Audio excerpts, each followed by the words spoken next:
নম্বরে আমরা নাম পেয়েছি, এটা সবারই আছে, সেটা হচ্ছে মা আর বাবা। কোরআন হাদিস পড়ে আমি যতটুকু পেয়েছি, তিনটা রহমত আল্লাহর পক্ষ থেকে সবচাইতে বড় বড় এই পৃথিবীতে এসেছে। এক নম্বরে কোরআনে কারিম, দুই নম্বরে নবী মুহাম্মদুর রাসূলুল্লাহ, তিন নম্বরে আমাদের মা আর বাবা।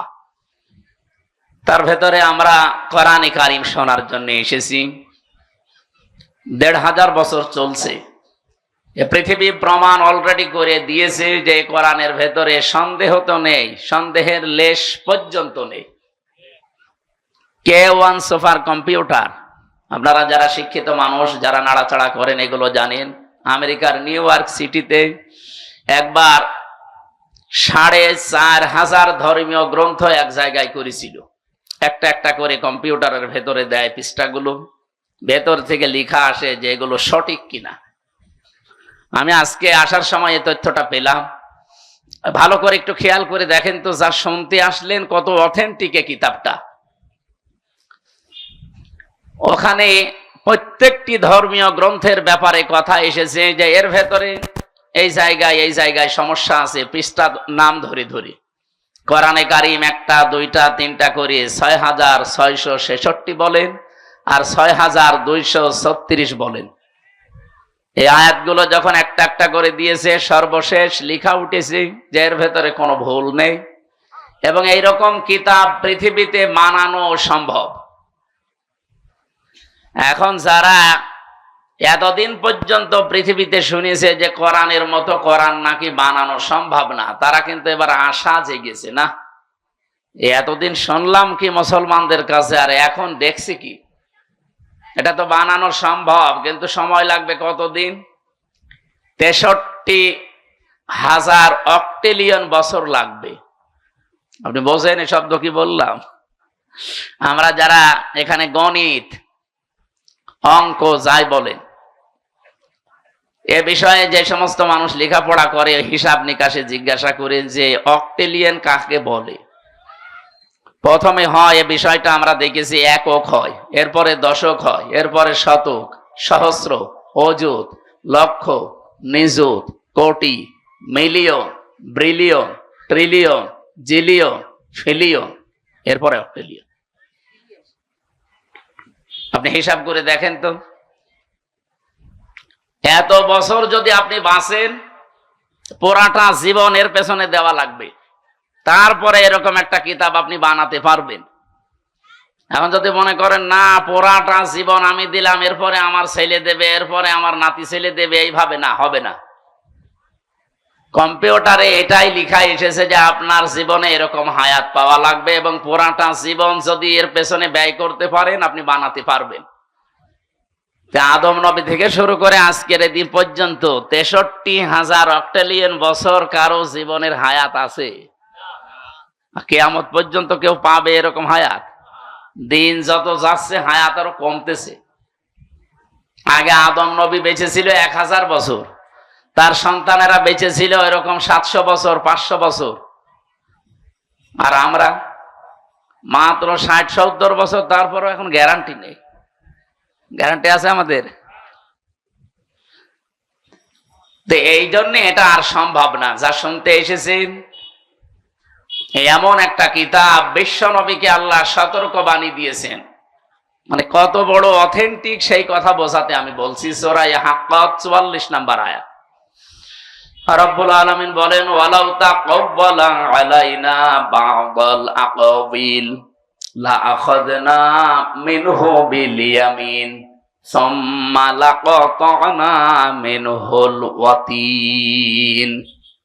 এ পর্যন্ত একটু ভালো করে শুনেন, গতানুগতিক কথা আমি বলি না। আল্লাহ পাক বলেন, হে নবী, আমি কোরআনে যা দিয়েছি, আমার এই কথা বাদ দিয়ে কোন নতুন কথা যদি আপনি কোরআনের ভেতরে নিজের কথা আমার নামে চালিয়ে দিতেন যে এইটা আল্লাহ জানিয়েছে, কি করতাম জানেন? লা আখাযনা মিনহু বিল ইয়ামিন, আপনার ডান হাত চেপে ধরতাম, কণ্ঠনালী কেটে ফেলে দিতাম। ঠিক আছে? ঠিক নেই। আমরা প্রচলিত যে এইগুলো পড়ি বাংলায়, এগুলো ঠিক আছে। এনারা আমাদের যা পড়ায় এ পর্যন্ত ঠিক আছে। আপনি শব্দের দিকে খেয়াল করে দেখেন তো বাংলার সাথে আরবি গুলো মিলছে কিনা। আল্লাহ তাআলা বললেন লা আখজ না, এখানে ফাইল কর্তা সরাসরি আল্লাহ নিজে, আমি নিজে ধরতাম। মেনুহু বিল ইয়ামিন, বি মানে দ্বারা, দিয়ে, কর্তৃক যাই বলে, ইয়ামিন মানে ডান হাত, আমি আমার ডান হাত দিয়ে আমার নবীকে চেপে ধরতাম। নবীর ডান হাত ধরতাম, তার কণ্ঠনালী কেটে ফেলে দিতাম, এ কথা এখানে নেই। অথচ যত আপনি বাংলা অনুবাদ দেখবেন এই কথা লেখা আছে। কথাটা শুনতে যদিও মনে হচ্ছে একরকম, এই আকাশ পাতাল অর্থ পাল্টিয়ে গেছে। আপনি মনে করেন আমি এনামুল সাহেবের ডান হাত চেপে ধরলাম আর ওনার গলা কেটে ফেলে দিলাম, এটা একটা বাংলা অর্থ। আর একটা অর্থ কি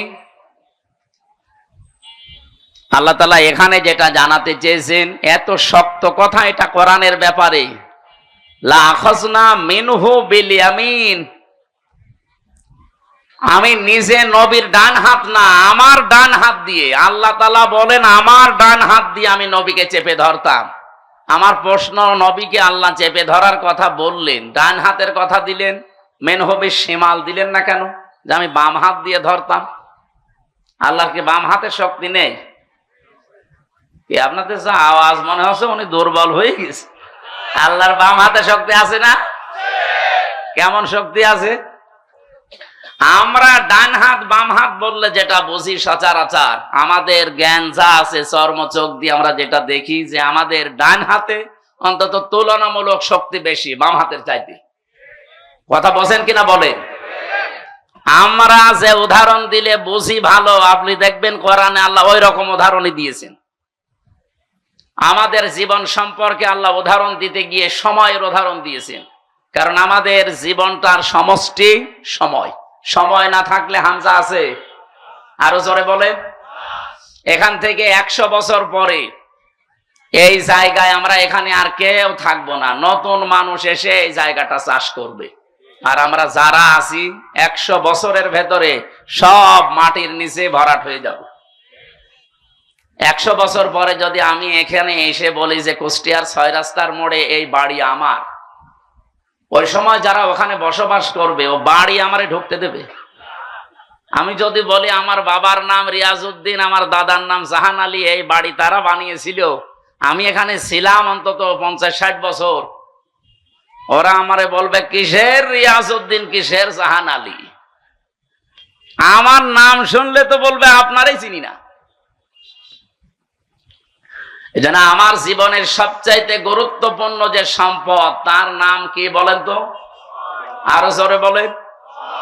কোরআনে দেখবেন জীবন সংক্রান্ত যত বিষয় আছে, সময়ের সমষ্টি, এরকম কিছু উদাহরণ আল্লাহ সেট করেছেন। আল্লাহ রাব্বুল আলামিন বলেন ওয়ালা আসরি, সময়ের কসম। কিসের কসম দিলেন? কারণ আমরা বুঝি ভালো যে সময় থাকলে হামজা আছে, সময় নেই হামজা নেই। আমরা যেহেতু সচরাচর দেখি এই পৃথিবীতে আমাদের ডান হাতের শক্তি বেশি, বাম হাতের শক্তি একটু তুলনামূলক কম। আমরা যেটা দিয়ে বুঝবো ভালো, আল্লাহ সেই উদাহরণ দিয়েছেন। মিনহু বিশিমালও দিতে পারতেন, তাও অর্থ পারফেক্ট হইতো। তারপরও আল্লাহ মিনহু বিল ইয়ামিন দিয়ে এত শক্ত ভাষায় জানালেন যে আমি আমার নিজের ডান হাত দিয়ে আমার নবীকে চেপে ধরতাম। আর আমরা যেহেতু ডান হাত দিয়ে কোনো কিছু ধরলে শক্ত করেই ধরি নাকি? আল্লাহ এইটাই বোঝাতে চেয়েছেন যে কোরআন কত অথেন্টিক। আমি আমার ডান হাত দিয়ে আমার নবীকে চেপে ধরতাম মজবুত শক্ত ভাবে।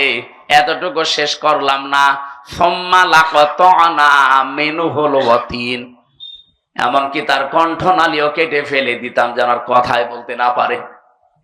কোরআনের ভেতরে আমি আল্লাহ ছাড়া আর কারো কথা নেই। এমনকি ফামা মিনকুম মিন আহাদিন আনহু হাজিজিন, এ বিষয়ে আমাকে নিষেধ করা কোন শক্তি পৃথিবীতে আসমানে কারো নেই। এত বড় কঠিন কথা বলার পরেও দেখি আমাদের এই দেশে বহু মানুষ কোরআনের ব্যাপারে নিজের মতামত তুলে ধরে কথা বলে। এর আগে একজন বলছিল নাকি যে লাকুম দীনুকুম ওয়ালিয়া দীন, রাহুল বুখারী। একটা কথা হইল, কথা হচ্ছে কোরআনের, আপনি বুখারী শরীফ বলে চালিয়ে দিচ্ছে। নবীজি যদি কোরআনের ভেতরে কোনো কথা চালিয়ে দেয়, তাই তার ডান হাত না তাকে চেপে ধরে ডান হাত দিয়ে তার কণ্ঠনালী কেটে ফেলার কথা। এত বড় কঠিন হুঁশিয়ারি, আর সেই জায়গায় বুখারী শরীফের হাদিস আপনি কোরআন বলে চালিয়ে দিচ্ছেন। কোরআনের আয়াত বুখারী শরীফ বলে চালাচ্ছে। আমার মনে হয় যদি ওহী নাজিল হওয়ার সিস্টেম থাকতো, ওই মহিলার সব কাটা পড়ে যেত, যে যেই বলে সেই কথা, যে লাকুম দীনুকুম ওয়ালিয়া দীন, রাহুল বুখারী। আমরা কোরআনের ব্যাপারে যে কথাগুলো এখন থেকে তাহলে শুনবো, কোনো সন্দেহ নেই এর ভেতরে একটা শব্দ আজ পর্যন্ত ওলট পালট হয়নি, কিয়ামত পর্যন্ত হবেও না। এইরকম একটা কিতাব শোনার জন্য আমরা বসে আছি, যে কিতাবের একটা অক্ষর শুনলে পড়লে 10টা নেকি হয়। কয়টা? আরো জোরে বলেন। ইন্নাল্লাযী লাইসা ফি জাওফিহি শাইউম মিনাল কুরআনি কাল বাইতিল খরিব। যে মানুষের অন্তরের ভেতরে কোরআন নেই, কোরআনের আলো নেই, জ্ঞান নেই, ওটা মানুষের অন্তরই না, ওটা উজাড় গৃহ, শয়তানের ঘর। আপনি চিন্তা করতে পারেন নবীজিও কত শক্ত কথা বললেন। আজ 54 বছরে যারা বাংলাদেশে দায়িত্ব পালন করেছে, আপনি দেখেন অধিকাংশ গুলোর ভেতরে কোরআনের আলো, জ্ঞান, নূর ছিল না। এই জন্য আমাদের কপাল ওইভাবে উঠতে পারেনি। মা আনজালনা আলাইকাল কোরআন লিতাশকা। হে নবী, কোরআন আপনাকে আমি এই জন্য দেইনি যে আপনি মার খাবেন, না খেয়ে থাকবেন, আপনি হতাশায় থাকবেন না। কোরআন আমি দিয়েছি এ পৃথিবীতে আপনি উপরে উঠবেন। আর 54 বছরে আমরা এখনো ওই জায়গায় যেতে পারি না। 21 বছরে মালয়েশিয়া যেখানে চলে গেছে। আমি পুরা এলাকা ঘুরেছি মালয়েশিয়া, বাংলাদেশের চাইতে প্রায় 7 ডবল বড় দেশটা, বিশাল দেশ। 2003 সালেও তারা এইভাবে দাঁড়াতে পারে না, আমাদের মতোই ছিল। অথচ এই যে 21-22 বছরে তারা দেশটাকে আজ বিশ্বের বুকে যদি 20টা দেশ উন্নত থাকে, মালয়েশিয়া একটা। সিঙ্গাপুর এ তো আরো খারাপ ছিল পর্যায়ে, তাদের চারিদিকে শুধু সাগর বেষ্টিত। সিঙ্গাপুরের যে ভূমিটা সর্বোচ্চ 42 কিলো, আমাদের কুষ্টিয়া জেলার অর্ধেক। এতটুকু একটা জায়গা, আমার মনে হয় এদিকে বিশ্ববিদ্যালয় থেকে শুরু করে খুব বেশি হলো খোকসা পর্যন্ত, এই যে এতটুকু একটা দেশ। তামাম পৃথিবীতে যদি 10টা দেশ আপনাকে গণনা করা লাগে উন্নত, তাহলে সিঙ্গাপুর ধরা লাগবে। আপনি টের পাচ্ছেন তারা মাছ ধরে খেত। এই যে জেলে বলে না বাংলায়, মাছ ধরে খায়, এদের কি বলে? জেলে। ওরা ওই ছিল। পুরা মালয়েশিয়ার যত ময়লা সব ভাগাড় হিসাবে তারা ব্যবহার করতো এলাকাকে। এই যে মাছ এবং গরু, ছাগল, মহিষ এগুলো জবাই করে করে রক্ত, এই ময়লাগুলো সব এখানে ফেলা, এই জায়গা ছিল সিঙ্গাপুর। তো তারা আজ সততার কারণে, তাদের তো আর ইমান নেই। 100 জনের 95 জন তারা অমুসলিম, মাত্র 5 জন মুসলমান সেখানে। কিন্তু দাঁড়িয়ে যাওয়ার পেছনে আমি কারণ দেখেছি শুধু তাদের সততা, এবং তারা মানুষকে ধোঁকা দেয় না। আমরা এই দেশে এই 2টা জিনিস যদি এস্টাবলিশ করতে পারি, যে এই দেশে আমরা যারা আসবো সামনে সততা নিয়ে আসতে চাই, আর সততা তৈরি হয় পৃথিবীতে উৎকৃষ্ট মানের সততা এই কোরআনের জ্ঞানের দ্বারা। কিসের দ্বারা বলেন তো? বাংলাদেশে বিশেষ করে আমি তো এ দেশের প্রায় থানায় 630টা থানায় আমি গেছি। আমি দেখেছি একটা জিনিস ঝামেলা আছে এই দেশে, এদেশে আর ভারতে। আমরা এই রবিউল আউয়াল মাস আসলে নবীর মহব্বতে এমন অবস্থা তৈরি হয়ে যায় আমাদের, বিশেষ করে চট্টগ্রাম আর সিলেটের মানুষের। এরা আয়াত পড়ে বেশিরভাগ সূরা মায়েদার এই 9 নম্বর আয়াতটা, 15 নম্বর আয়াতটার শেষের অংশটা বেশি পড়া হয়। ক্বাদ জাআকুম মিনাল্লাহি নূরুন ওয়া কিতাবুম মুবিন। অবশ্যই আল্লাহর পক্ষ থেকে তোমাদের কাছে এসেছে স্পষ্ট নূর, কিতাব। এখানে তারা ব্যাখ্যা করতে গিয়ে আমি দেখেছি বিশেষ করে চট্টগ্রাম আর সিলেটের মানুষেরা তারা বলতে চায় এখানে নূর মানে মুহাম্মাদুর রাসূলুল্লাহ আর কিতাব মানে কোরআন শরীফ। অথচ যারা তাফসীর পড়ে গভীরভাবে বোঝে এর পরের যে আয়াত, আপনি দেখেন কোন আয়াতের তাফসীর করতে হলে উসুলে তাফসীরের মূল নীতি যে 15টা, তার ভেতর একটা এইটা আছে যে আগের আয়াত পরের আয়াতের সাথে কি সম্পর্ক আছে এটা আপনাকে জানা লাগবে, নয়তো আন্দাজে এক আয়াত থেকে তাফসীর করতে গেলে আপনি ভুল করে ফেলবেন। এটা মূল নীতির ভেতরে পড়ে। এর পরের আয়াত আগের আয়াতের দিকে একটু খেয়াল করলে এটা কিন্তু সমাধান হয়ে যায়। বাংলাদেশে যেটা নিয়ে আমরা আজ অনেকে কাফের পর্যন্ত ফতোয়া দিতে দ্বিধাবোধ করি না। যারা নবীকে নূরের তৈরি মনে করে না তারা নাকি কাফের, এই কথা অনেকে বলে না। যদিও আমাদের এই সমস্ত জেলায় এগুলো কম। আপনি চট্টগ্রামে যান, আপনার জানাজায় বন্ধ করে দিবে, এমন কড়া। ওরা মিঠা সন্নি, কড়া সন্নি, আরো বিভিন্ন নাম নিয়েছে। তা আমি এই শব্দটা পড়তে গিয়ে দেখলাম আল্লাহ রাব্বুল আলামিন এখানে ক্বাদ জাআকুম মিনাল্লাহি নূরুন ওয়া কিতাবুম মুবিন এই শব্দ বলার পরেই এরপরে এইগুলো যে সব এক জিনিস তার প্রমাণ দিয়েছেন পরের আয়াতে। আলেমদেরকে বলছি বাড়িতে একটু মিলাবেন, শব্দটা দেখবেন। এখানে আছে, এখানে কিতাবের অনেকগুলো নাম দেওয়া আছে। কোন জায়গায় আমি পেয়েছি কোরআনের নাম 55টা, কোন জায়গায় পেয়েছি 45টা, কোন জায়গায় 25টা, কোন জায়গায় 4টা। আমি যে 4টার বিষয়ে বলছিলাম তার ভেতরে একটা নাম আছে কোরআনের, আন-নূর। কোরআনের নাম কি বলেন বলেন? তাহলে এই আয়াত দ্বারা আল্লাহ যেটা বোঝাতে চাচ্ছেন নবী নূরের তৈরি, এ কথা বলে আপনি নবীর সম্মান বাড়াচ্ছেন না। আর তারে নূরের তৈরি বললেই কি, মাটির তৈরি বললেই কি আপনার ইমানে কোনো সমস্যা আছে? এইটা যেহেতু আমাদের সিলেবাসের অন্তর্ভুক্ত না, মরণের পরে বিষয়ে গুরুত্বপূর্ণ কোনো প্রশ্ন নেই, সুতরাং এইটা নিয়ে কেওয়াজ করে সময় নষ্ট করার কোনো দরকার নেই। আমি কথা আশা করি বোঝাতে পেরেছি। সুতরাং এমন কোরআন আমরা শুনতে এসেছি, এর ভেতরে কোনো ভেজাল নেই। সুতরাং যে আল্লাহ আমাদেরকে আজকে নিয়ে আসলেন এখানে, আমরা খুশি। কারণ এক একটি অক্ষর শুনলে বুঝলে আপনার ইমানের মান এবং ইখলাস অনুযায়ী কমপক্ষে তো 10টা নেকি পাবেনই, সর্বোচ্চ 700 পর্যন্ত নেকি পাবেন ইনশাআল্লাহ। আল্লাহ আমাদেরকে সর্বোত্তমটা যেন আমাদের ইমান অনুযায়ী দান করেন, বলেন আমিন। দরুদ আর সালাম পাঠ করার মাধ্যমে আমরা তেলাওয়াতকৃত আয়াতে যাচ্ছি। আমরা পড়েছি সূরা আনআম 50 নম্বর আয়াতের শেষের অংশটুকু। আমরা যে সমস্ত বিষয়গুলো নিয়ে রবিউল আউয়াল আসলে মাতামাতি করে ফেলি, নবীকে এমন এমন জিনিস দিয়ে দেই, আল্লাহ রাব্বুল আলামিন ওই বিষয়টা ক্লিয়ার করছেন আয়াতে। হে নবী, আপনি আপনার উম্মতদেরকে বলেন, কুল লা আকুলু লাকুম ইনদি খাযাইনুল্লাহ ওয়ালা আ'লামুল গায়বা ওয়ালা আকুলু লাকুম ইন্নী মালাক। আপনি মানুষকে বলেন, আমি কিন্তু এই কথা বলি না যে আমার কাছে আল্লাহর ধন ভান্ডার আছে। নবীজির কাছে যদি আল্লাহর ধন ভান্ডার না থাকে, এ পৃথিবীতে আর কোন আল্লাহর ওলি আছে তার দরবারে ধন ভান্ডার থাকতে পারে?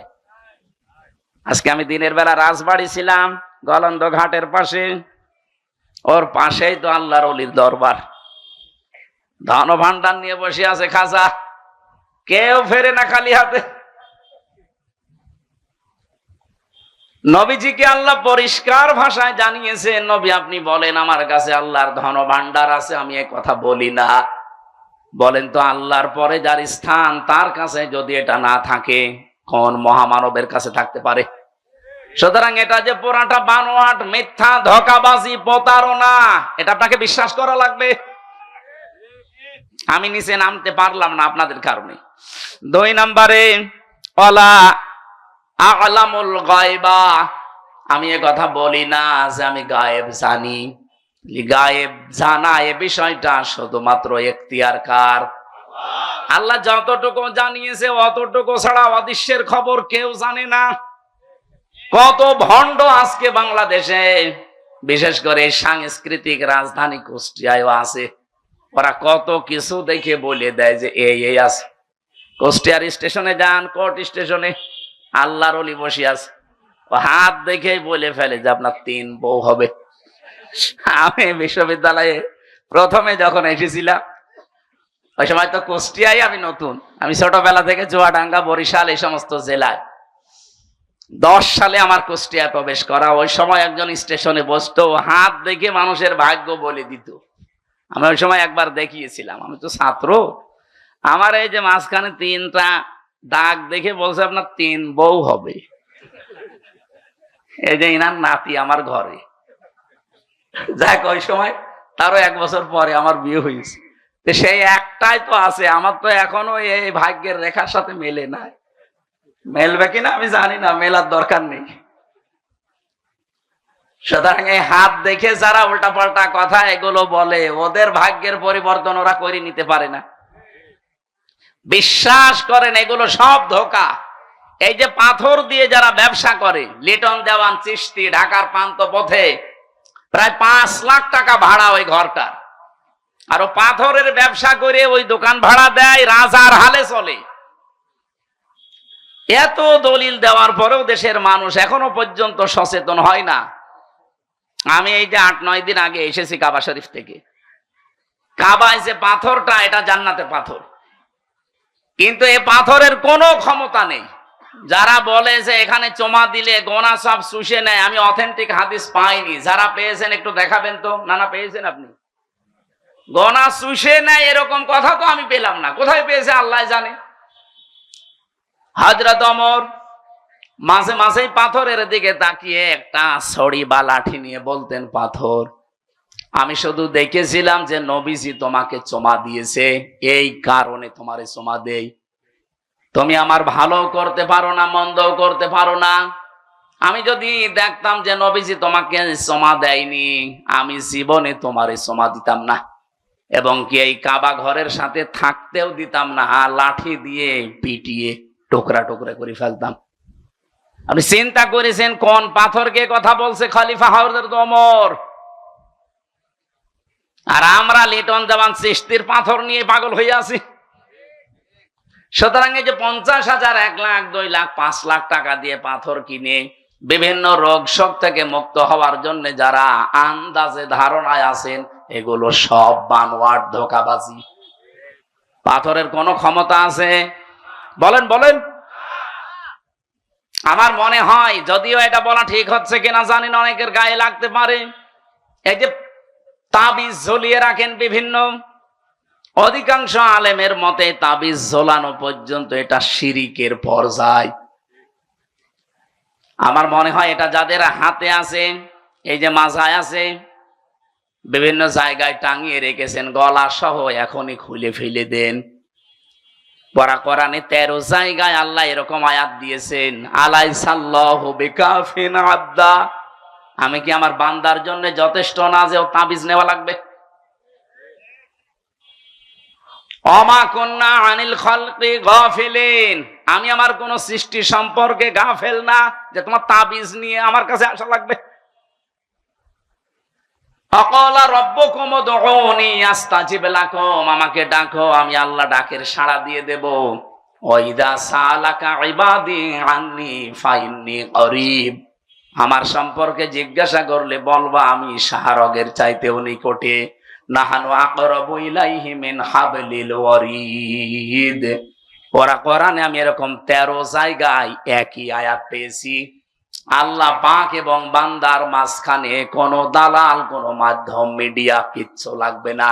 সরাসরি আপনি ডাকবেন, আল্লাহকে সাড়া দেবে আমার মাবুদ। বলেন সুবহানাল্লাহ। কুষ্টিয়াবাসী গায়েবের খবর একমাত্র কে জানে বলেন? আরো জোরে। অন্য কেউ জানে এ কথা বিশ্বাস আমরা করব আর না।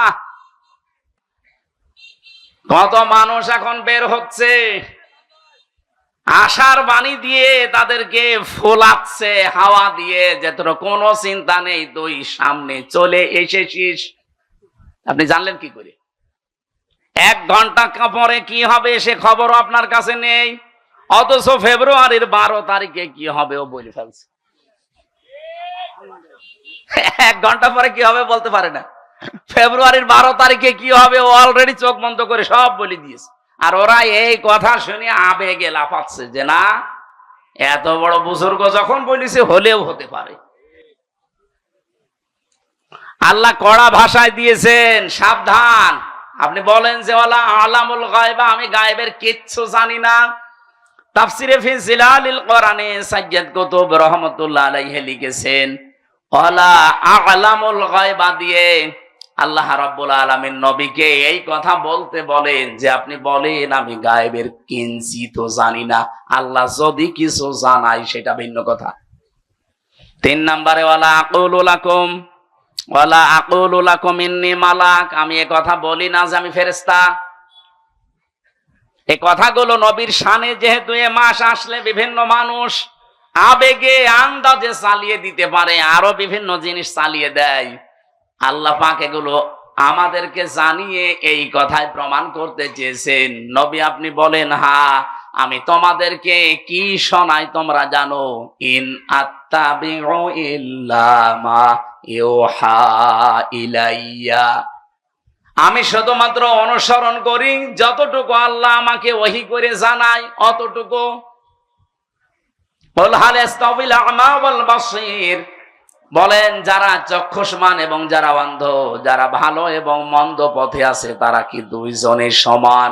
আফালা তাতাফাক্কারুন, এরপরেও কি তোমরা চিন্তা ভাবনা করবা না? এতটুকু বাংলা অর্থ ছিল। এবার আসেন তো, যেহেতু সিরাতের মাস আরম্ভ হয়েছে, নবীজির জন্মের মাস আসলে আমরা সিরাত মাহফিল দিয়ে থাকি, মিলাদ মাহফিল দিয়ে থাকি। বাংলাদেশের কুষ্টিয়া, চুয়াডাঙ্গা, মেহেরপুর এই অঞ্চলের এই 22-23টা জেলা বাদ দিয়ে অন্যান্য জেলাগুলোতে যে আপনি যদি মিলাদের বিরুদ্ধে শক্ত কথা বলেন, স্টেজে আপনাকে অপমান করে ফেলবে। অথচ যেই কথাটা আমরা সঠিকভাবে তুলে নিয়ে আসতে চাই ওইটা আমাদের বলতে দেয় না। মিলাদ এবং সিরাত এই দুইটা শব্দ, আমি সেদিন ওই যে ভার্সিটির আগে কোন জায়গায় যেন একটা টাচ দিয়েছিলাম যে এই পৃথিবীর ময়দানে শ্রেষ্ঠ মানুষ যেহেতু মুহাম্মদুর রাসূলুল্লাহ, তার জন্ম বৃত্তান্ত নিয়েও যদি আপনি আলোচনা করেন, যেটা মিলাদ নামে আমরা মনে করি, মিলাদ মানে ওয়ালাদুন থেকে, এটার বাংলা অর্থ জন্ম বৃত্তান্ত। নবীজির জন্ম বৃত্তান্ত আপনি আলোচনা করেন, মিলাদ অনুষ্ঠান করি, অসুবিধা নেই, কিন্তু ওখান থেকে যে শিক্ষা দিতে চাই ওইটা আপনাকে নেওয়া লাগবে। মিলাদ যারা মানুষকে দিয়ে দেন, আমাদেরকে ডাক দিয়ে হুজুর মিলাদ পড়ে দেন, আমি মিলাদের যতগুলো শিক্ষা পেয়েছি তার অন্যতম শিক্ষা এইটা। একটু ভালো করে শুনবেন, এটা যদি মানতে পারেন আপনি মিলাদ দেন, আমি আপনার মিলাদ পড়াবো কালকে। যদি মানতে না পারেন আপনার মিলাদ দেওয়ার দরকার নেই, আপনার আরো গুনাহ হবে। 1 নম্বরে, এটা সিরাত ইবনে হিশামের ভেতর থেকে বলছি, বিশ্ব নবী পৃথিবীতে আসার পরে সর্বপ্রথম যেই মহিলার দুধ পান করেছিলেন ওনার নাম উম্মে আইমান। দ্বিতীয় যে মহিলার দুধ আল্লাহর নবী তার আপন মা বাপ দিয়ে পান করেছিলেন, এ মহিলার নাম হযরতে হালিমাতুস সাদিয়া রাদিয়াল্লাহু তাআলা আনহা। সিরাত ইবনে হিশাম, এ মহিলা এসে যখন নবীকে কোলে তুলে নিয়েছে, ডান স্তন দিয়েছে, তিনি পান করলেন, বাম স্তন মুখে লাগিয়েছে, উনি মুখ বের করে নিলেন। হযরতে হালিমা বলেন 1 বার 2 বার 3 বার তার মুখে আমি স্তন দিলাম, 3 বারে তিনি বের করে দিলেন। চোখের ইশারা দিয়ে আমাকে জানাতে চাই, মা হালিমা জোর করেন কেন? আমি জানি আপনার একটা সন্তান আছে, তার নাম আব্দুল্লাহ। আমি তো ডান স্তন আমার হক অধিকার ছিল, আমি পান করেছি। বাম স্তন আমার এটা অধিকার না, আমার হকও না, এটা আমার দুধ ভাই আব্দুল্লাহর অধিকার। ও মা হালিমা, ভালো করে বোঝেন, এ পৃথিবীতে আমি ভাইয়ের হক নষ্ট করার জন্য আসি নাই, এসেছি ভাইয়ের হক ফিরিয়ে দেওয়ার জন্য। মিলাদের আমি প্রায় 27টা শিক্ষা বের করতে পেরেছি, তার ভেতরে এইটা একটা, যে নবী মায়ের কোলে বসে ভাইয়ের হক ফিরিয়ে দেয়, নষ্ট করে না, সেই নবীর উম্মতে রবিউল আউয়াল মাস আসলে মিলাদ দেয় একদিকে, আর একদিকে ভাইয়ের হক মারার জম। এখানে ভাই বলতে শুধুমাত্র আপন ভাই, দুধ ভাই না। আল মুসলিম আখুল মুসলিম, মুসলমান মুসলমানের কি? বলেন বলেন। অথচ আগস্টের 5 তারিখের পর থেকে 1 বছর 26 দিন চলছে। 1 বছর 25-26 দিনে আমরা দেখলাম বহু মুসলমান ভাইয়ের অনেক হক নষ্ট করে ফেলেছে। বিশেষ করে খাজানগর কবুরহাটে কথা বলছেন এখানে কত মানুষ এই জায়গাতে দেখলাম, হাজার হাজার লক্ষ লক্ষ কোটি টাকা তারা অলরেডি শুধু চাঁদাবাজির মাধ্যমে, অথচ চাঁদাবাজি করে এই টাকা দিয়ে আবার এই রবিউল আউয়াল মাস আসলে আমারে ডাক দিয়ে বলে হুজুর মিলাদ পড়িয়ে দেন। কিসের টাকা? চাঁদাবাজির টাকা। বিশ্বনবী মায়ের কোলে বসে ভাইয়ের হক নষ্ট করে না, আর আপনি এত বড় হয়ে গেছেন রবিউল আউয়াল মাসে মিলাদ দেবেন। কি কি দিয়ে মিলাদ দিচ্ছেন? একটা একটা করে যদি এখন নিচে নামা হয়, আমার মনে হয় আমি সবাই ধরা খেয়ে যাব। ও দরকার নেই, অন্তত এদিক ওদিকে 5 কেটে চলে যায়। এবার আমার প্রশ্ন, এই পৃথিবীতে বিশ্ব নবী আসার পর থেকে আজকের এই দিন পর্যন্ত বহু মানুষ নবীর শুধু মিলাদ, জন্ম এইটা মেনেছে, খুশি হয়েছে, বেজার হয়েছে। কিন্তু নবীর আদর্শ যেটা, সিরাত যেটা, তার জীবনী যেটা, শুধু জন্ম বৃত্তান্ত না, তার জীবনী, এই কথাগুলো যখনই তাদেরকে মানতে বলা হয়, এ মানুষগুলো শুধু মিলাদ মানতে রাজি, সিরাত মানতে রাজি না। আমি সেই প্রথম থেকে আরম্ভ করছি, নবীর আপন চাচা আমি 11 জনের নাম পেয়েছি, তার ভেতরে 4 জনের বেশি আলোচনা হয় আমাদের। 2 জন চাচা মিলাদও মেনেছে, সিরাতও মেনেছে, এই 2 জনেই জান্নাতি। আর 2 জন চাচা শুধু জন্ম মিলাদ মেনেছে, সিরাত তারা মানে নাই, 2 জনেই জাহান্নামী।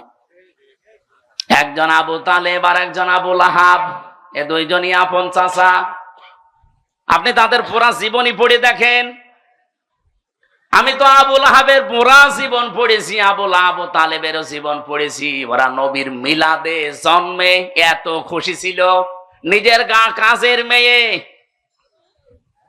সোয়াইবিয়াকে পর্যন্ত আজাদ করে দিয়েছে, মুক্ত করে দিয়েছে, টাকা দিয়ে কিনে নিয়ে আসা মেয়ে, কাজের মেয়ে, দাসী বাদী। এত খুশি হয়েছে নবীর জন্মে যে আমার ভাই আব্দুল্লাহ নেই, আমার ভাইয়ের ঘরে একটা সন্তান এসেছে, এই খুশির সংবাদ দেওয়ার কারণে আমি তোরে মুক্ত করে দিলাম। আবু তালেব এত খুশি ছিল নবীর জন্মে। বিশ্ব নবীর জন্মে সে খুশি শুধু না, নিজের ছেলে আলীকে কোনোদিন কাছে রাখে নাই, মুহাম্মদুর রাসূলুল্লাহকে রাতের বেলা কাছে রাখতো। এই 2 জন চাচার জীবনী পড়ে সর্বশেষ যেটা পেয়েছি, যখনই তাদের কাছে নবীজির সিরাত, তার আদর্শের কথা নবীজি তুলে ধরলেন, এই 2 জন লোক তো মানেই নাই। আবু তালেবের জীবনী পড়তে গিয়ে দেখলাম, এই লোকটা যখন মারা যায়, নবীজি তার মাথার কাছে গিয়ে বলেছিলেন, ইয়া আম্মি আবি তালিব, লা ইলাহা ইল্লাল্লাহ হাজ্জুল লাকা ইনদাল্লাহি ইয়াউমাল কিয়ামাহ, বুখারী শরীফের হাদিস।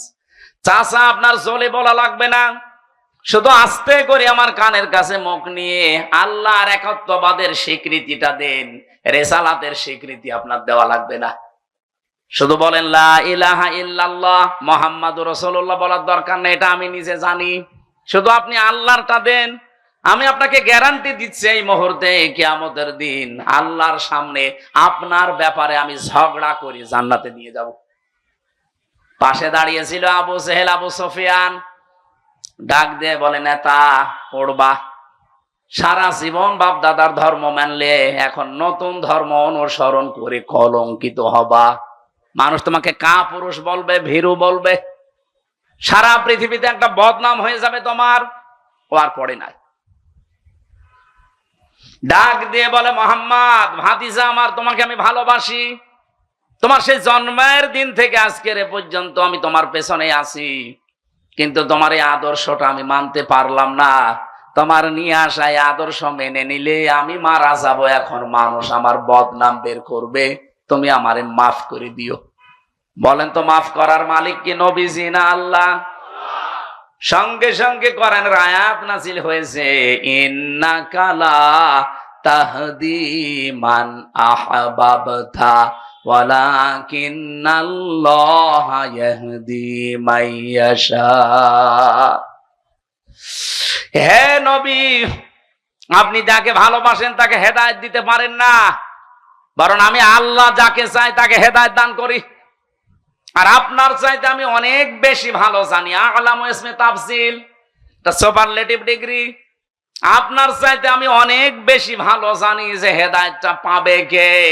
এই লোকটা আপনার মিলাদে খুশি ছিল, আপনার জন্মে খুশি ছিল, সারাটা জীবন আপনাকে বাড়িতে রেখে খাওয়িয়েছে, লালন পালন করেছে, কোলে নিয়েছে, কাকে নিয়েছে, পিঠে নিয়েছে, মাথায় নিয়েছে, কিন্তু আপনি আদর্শের কথা বলতে গেলে এই লোকটার মানে নাই। এই জন্য আমি আল্লাহ তাকে মাফও করি নাই। এরপরেও হাদিসের শেষ অংশে আছে, নবীজি নিজে আবু তালিবের কবরের পাশে দাঁড়িয়ে বলেছিলেন, আল্লাহ আমার চাচা আবু তালিবকে মাফ করে দেন। সঙ্গে সঙ্গে জিবরাইল এসে বলে, হে নবী হাত নামান। কার জন্য হাত তুলেছেন? এই লোকটা আপনার চাচা, আমি জানি। আল্লাহ পাক আমাকে পাঠিয়েছে, লোকটা আপনার চাচা, আল্লাহ ভালো করে জানে, কিন্তু লোকটা তো মুশরিক। কি বলেন বলেন?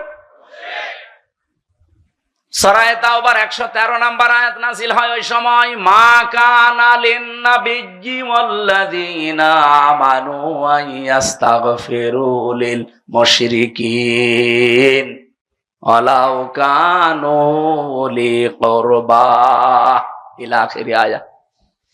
কোন নবীর জন্য এটা শোভনীয় না, জায়েজ না, উচিত না। শুধু নবী না, মা কানা লিন-নাবিয়্যি ওয়াল্লাযীনা আমানু, এবং ঈমানদারদের জন্য এটা জায়েজ নেই যে কোন মুশরিক যদি মারা যায় তার জন্য আল্লাহর কাছে ক্ষমা চাবে, মাফ চাবে। কোন নবীর জন্যও জায়েজ নেই, ঈমানদারদের জন্যও জায়েজ নেই। আপনি চিন্তা করতে পারেন যে নবী জীবনে হাত তোলা লাগে নাই কোনদিন, মনের ভেতরে কামনা আসলে কবুল হয়ে গেছে। এখান থেকে শুধু আঙ্গুল তুলেছিলেন, আকাশের চাঁদ পর্যন্ত খণ্ড হয়ে গেছে। পা তুলেছিলেন, আরো সে চলে গেছে। ওনাকে এমন পাওয়ার আল্লাহ দিয়েছিলেন, হা বললে হালাল হয়ে যায়, না বললে হারাম হয়ে যায়। তাকে সারে বলা হয়, শরীয়ত প্রণেতা। এই নবী হাত তুলে বসে আছে চাচার জন্য।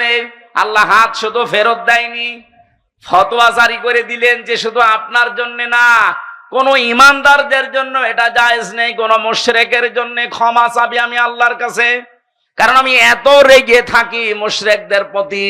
ওয়াকাদিমনা ইলা মা আমিলু মিন আমালিন ফাজআলনাহু হাবাআম মানসুরা। সূরা ফুরকানের 23 নম্বর আয়াতে আছে, মুশরিকরা যে আমল নিয়ে আল্লাহর কাছে উঠবে, ওর ভেতরে শিরিকের গন্ধ আল্লাহ দেখবে, ধুলি কণার মতো ওর মুখের উপরে নিক্ষেপ করবে।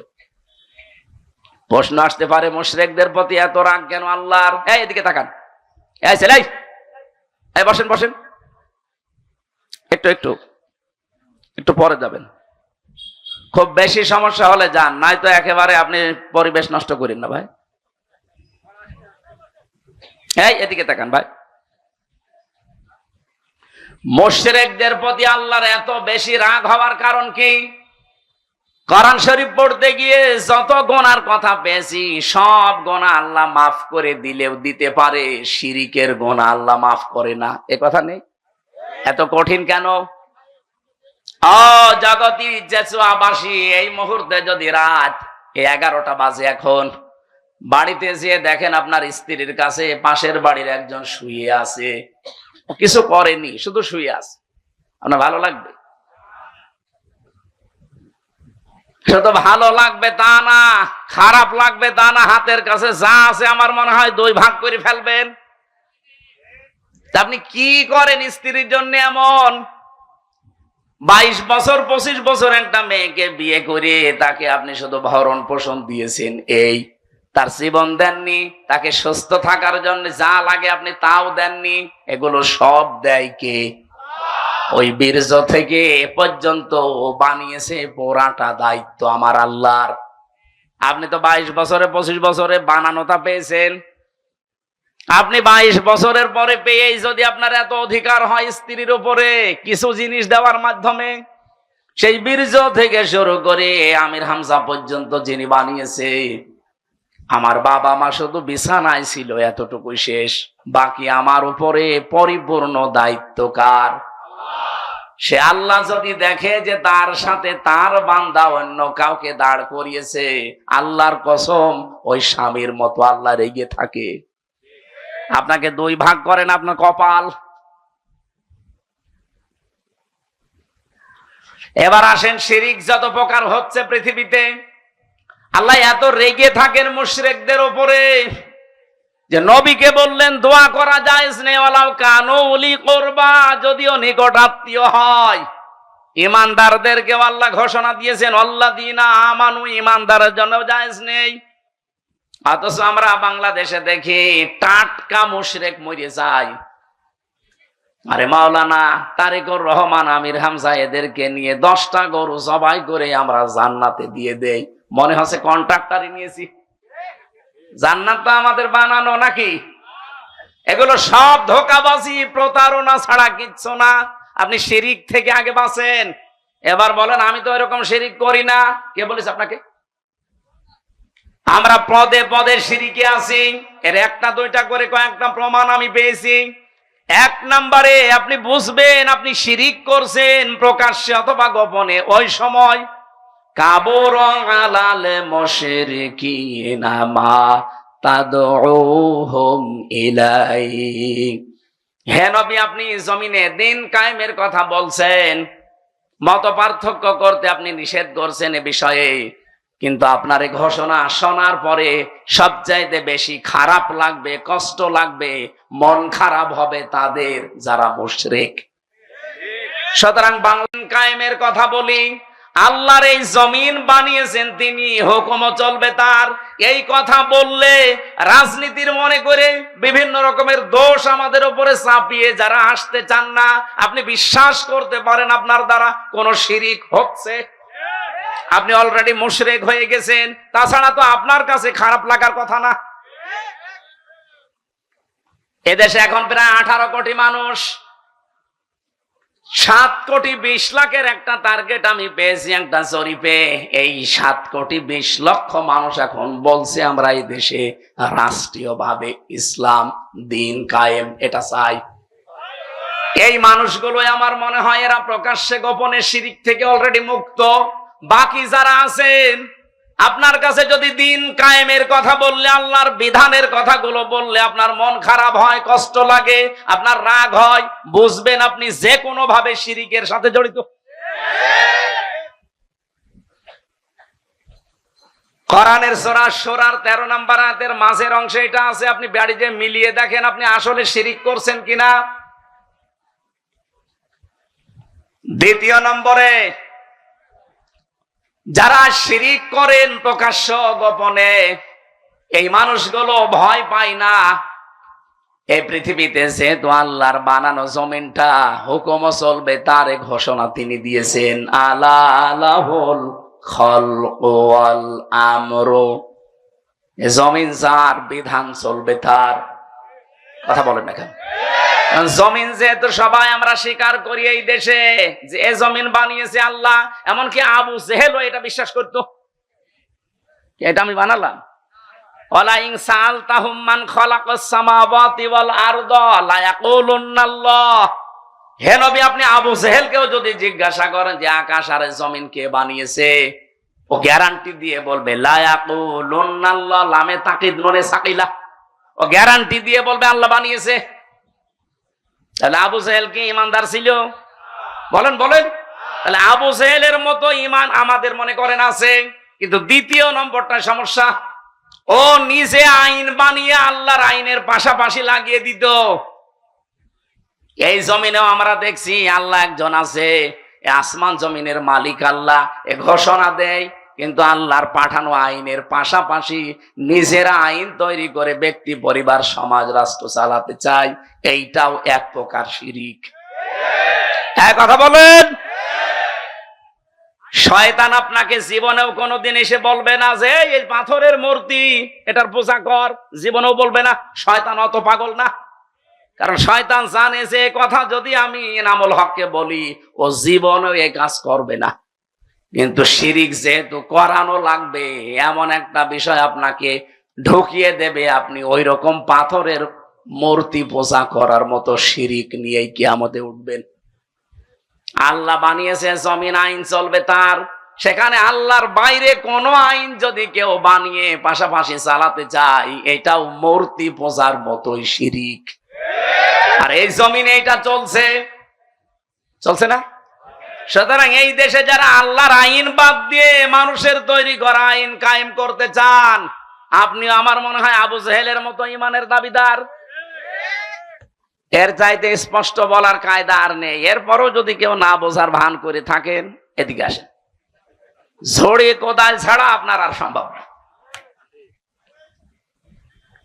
এবার আমার প্রশ্ন ছিল কি, দুইজন নবী, দুইজন চাচা শুধুমাত্র জন্ম মানত, নবীজির মিলাদ মানত, একটা আবু তালেব আর একটা আবু লাহাব। দুইজনেই জাহান্নামী, কারণ তারা নবীর আদর্শ মানে। সিস্টেম অপর পৃষ্ঠায় দেখুন, আরো দুইজন চাচা, হযরতে আব্বাস, হযরত আমির হামজা রাদিয়াল্লাহু তাআলা আনহুমা।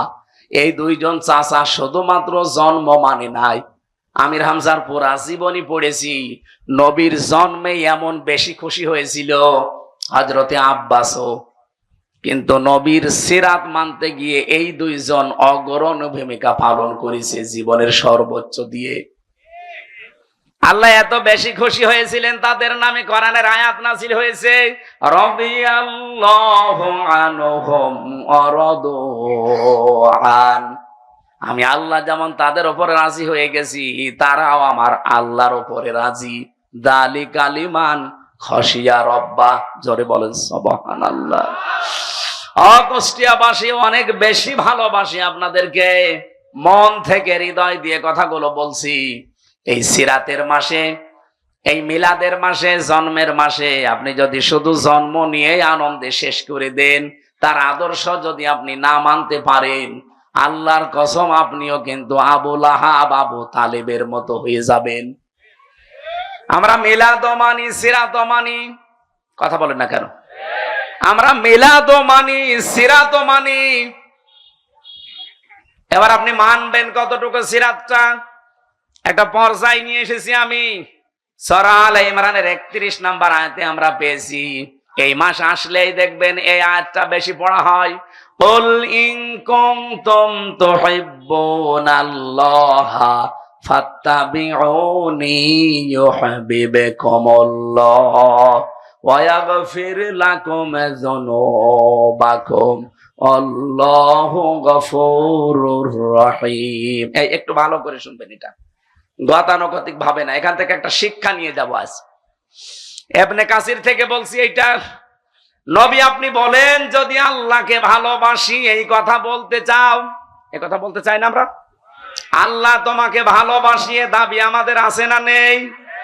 এই দাবি যারা করেন তাদেরকে আল্লাহ বলছেন, এ দাবি করার আগে সবাইকে একটা আদেশ দিলাম, ফাত্তাবিউনি, তারা যেন আপনার অনুসরণ করে, তারা যেন আপনাকে ভালোবাসে। কথা কিন্তু এই জায়গায় নেই।